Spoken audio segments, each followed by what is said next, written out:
Welcome to the Brad and Taylor Show. Today we have Natalie Pohorecki.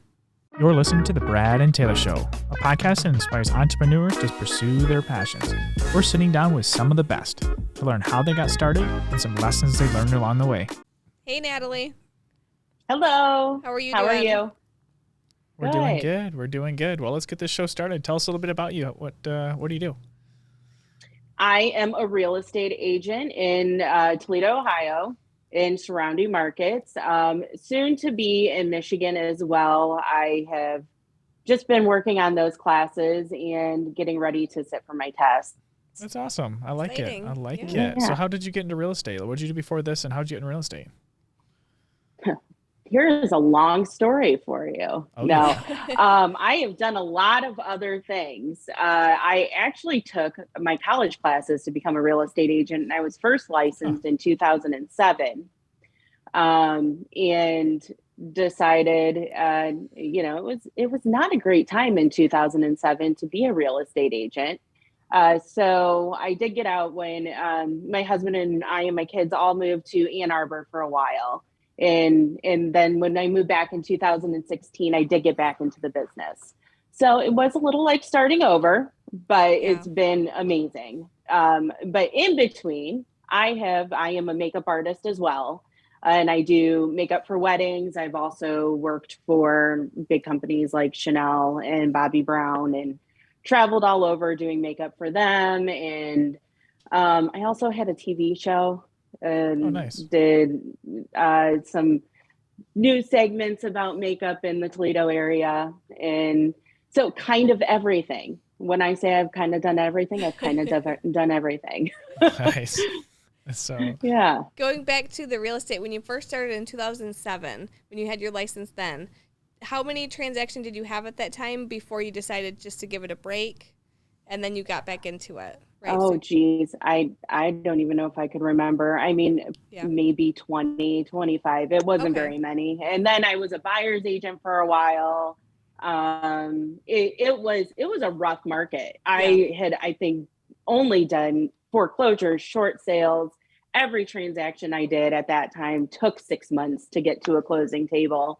It was a lot. I was only 24 years old. I had a very, very young family. So it was not the experience I had hoped for. I went in and I was like, I can do this. And having a young family, and my husband is in car sales and us both being in commission, I had to find something else that was a little bit more sustainable at that time. So skipping forward to 2016, when you got back into real estate, how did that first transaction go for you from having that break from it for a little while? Was it like riding a bike? Oh, it's amazing. Yeah. It was fantastic. And it's a completely different market. Like it is not even the same. And I'm not the same either. It was definitely different. It's, the market's so different. It's a much faster pace. There's not so many hiccups, but I will tell you what I learned in 2007. In that time I was in for about 3 years. So I think I finally got out in about 2010.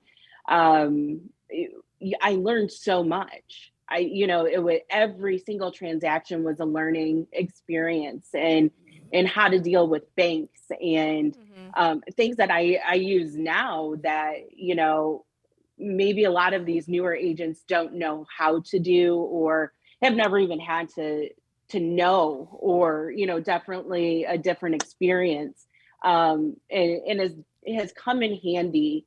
And that knowledge is helped me maybe make different things for my clients and especially in this market that we're in now. And making offers look a little bit better and helping win bids for my clients and offers. Nice. Are you on a team right now, or do you have a team? No, I'm not. So, no, I actually just moved over to a new company. I do have a lot of amazing people that we're all cheerleaders for each other, though, which has been great. Nice. What's the best piece of advice that you've received when in real estate? maybe in 2007 when you first started, or when you got back into it in 2016? Somebody who's still a dear friend today told me back then, when you have a young family like that, it was going to be an uphill battle. And it was, because again, that market was so different. It was in trying to, I had to still have another job at that point to be able to be in real estate, and to have both of those jobs, and have a young family and grow the business was a little bit harder than I think I anticipated, because I'm such a gun-ho person. I was like, I can do this. Don't worry. I don't need that advice. But that best piece of advice was, as your family grows, as you grow, she told me, she's like, you're going to be amazing. And to this day, she's still a great friend, great mentor, great cheerleader. And I told her, I just saw her a couple of weeks ago. I said, that was one of the best pieces of advice you gave me, was you'll be great. Just give it time. Yeah. And it really is one of those businesses that takes time, and takes time to nurture relationships. And, now I have clients that bought from me even back then, that now are in different points in their life and different types of properties that we're buying and selling. And even when I came back into the business 4 years ago, we're selling their houses now because the market's so fantastic and different. Yes. And, all of those relationships that we're nurturing. And that was one of the best pieces of advices that I've ever been given, is just keep nurturing those relationships. Even when I got out of the business for a little bit, everybody knew where I was, staying in touch, knew why I got out of the business. And when I got back in, they knew I was getting back in. Okay. So that way they knew, okay, let's reach back out. Okay, this is what we're doing. And keeping in constant contact. And that was how I've been able to jump right back in. Nice. What kind of goals do you have in place for 2022? Do you have anything you want to accomplish this next year? Big goals. Like I mentioned, I changed companies, and it kind of puts a new fire under you to change up what I was doing. I was happy with what I was doing, but I definitely want to make some changes in my social media, in my outreach, making sure that I'm constantly asking for those reviews, because I'm really bad at saying, oh, please, can you give me that review? But I know that I have wonderful, wonderful clients that don't mind. So that way I can keep building those relationships. And that's, the biggest thing is continuing to build those relationships. So that way I can have the 50 to 75 houses next year that I wanted to have on, sold next year. Yeah. And those would be my goals, and to continue to build. And, I don't want to say team, but the relationships I have with other agents, because I have some really great people that I talk to daily, that we constantly cheer each other on and help each other. And, that was, I think, something that maybe I lacked before, was not having the confidence in asking for help, or a conversation even, in how would you handle this, or what would you do? Yeah. Well, and feeling kind of alone. Yeah. I know when you first get started in real estate, you are alone for the most part, unless you're on a team. Yeah. So that is very nerve-wracking, reaching out to just another agent who maybe you haven't talked to in before. 2007, back then, teams weren't really a big thing. Yeah. You were a buyer's agent, or you worked on your own. There wasn't really that big team vibe there. It wasn't, I feel like, until I got back in, where all of a sudden everybody was on a team. Yeah. And now it's like, that was your first question. Are you on a team? Yep. And it really does feel like everybody's on a team. Yeah. What is the worst? It's a huge difference. Yeah, for sure. What is the worst property that you've been to or worst showing? What one sticks out the most? Well, I need to stop watching true crime because I'm like, okay, I'm not going in that basement, or, I know a friend agent is going on to a certain property and I'll go, oh, FaceTime me. I want to make sure you're okay.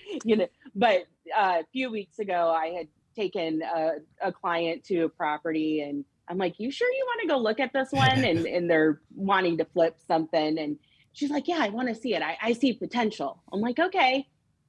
We walk in and I had seen the pictures, but I didn't believe it. We walk in and there's a tree inside the house. Wow. Like an actual tree. And we're standing in the house. And I said, yeah, that's inside the house. That might be the worst. Wow. And later we found out that they had to actually demolish the property if they wanted to buy it. So I'm like, well, gotcha. that makes sense. Yeah. So they didn't end up buying that one then? Sure. We ended up not winning that bid, and I think we were happy. That's crazy. So I know you started over a second time. What is one thing you did differently than when you started way back in the beginning to start getting leads or something? Well, I didn't get leads the first time, so that was the number one problem. The second time, I ended up going with who is now my broker. And the reason why I'm with a new company, I kind of ended up following him. And that has proven to be a huge asset. That's awesome. And having, and like I said, asking questions and not feeling like you're alone. Right. And not, and like everything's a secret. I think that is the biggest thing as a new agent is you feel like everything's a secret. Like you can't ask other people questions. I was just on the phone last night about a listing I just had go under contract, and she wanted to know, she's listing another one in the same area. And she's like, well, what did you do? How did you figure it out? And I have no problem sharing that. There's nothing to me that's a secret. I want everybody to be successful. I want, maybe the people who didn't get their offer accepted on the house I had in that area, maybe they'll get to be able to get an offer accepted on that home. Yeah. And I think if we all work I don't want to say team, that's a terrible, we keep using that, but if we all keep working together like that, I think this market is going to prove to be a little bit more tolerable, because I know that everybody's getting frustrated, not only us, but our clients as well. Yeah. And so, asking the questions and, asking, maybe a more successful agent, do you have any leads that maybe you're not able to follow up on that you'd be willing to let me take that referral and I'll pay a referral fee? And just asking the question, because you never know, they may rather give it to you than let it go and let it go cold. And I think that those were the things as a 24-year-old agent walking in that I didn't know to ask. And coming in this time, I knew I needed to change the way I was doing things. Mm-hmm. And definitely was a game changer for me. Awesome. Well, what is the best business book that you've read? What's your favorite book? So this is the one I was dreading because I think this year I had to worry about CE. And then I told you I just finished doing my Michigan classes, and I feel like that's all I've done. Yeah. And then I've been reading Hunger Games with my daughter. Nice. Okay. But I did go back to Girl Wash Your Face, and by Rachel Hollis. And I had read it before and went back to it, and it's more of a self-help than a big business book. And I went back and watched some of your other podcasts, and everybody's saying Rich Dad Poor Dad, and I'm like, oh, I don't read those. And then when I read for fun. But I went back to that one because she had suffered from Bell's palsy.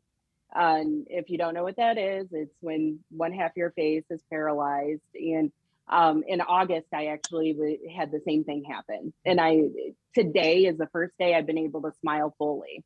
And I almost dreading doing the podcast because I'm like, oh my God, like I'm not gonna be able to talk, not gonna be able to smile. And it's actually been really hard with real estate too, talking with clients, having face to face, because masks have kind of went away too. So I went back to listening to her. I've been listening to the Audible because it's been very helpful to say, okay, get back to habits, with your business too. And that was actually what made me make the change in companies, because I needed to push outside my comfort zone.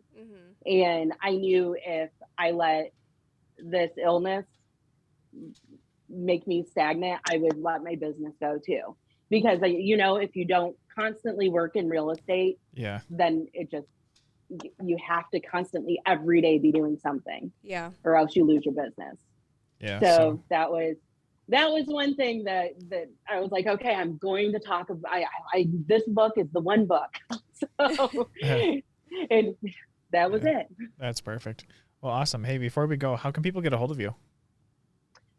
So I am trying to be active on social media. So you can find me on Facebook, Instagram, a little bit on TikTok, all at Sold by Natalie P.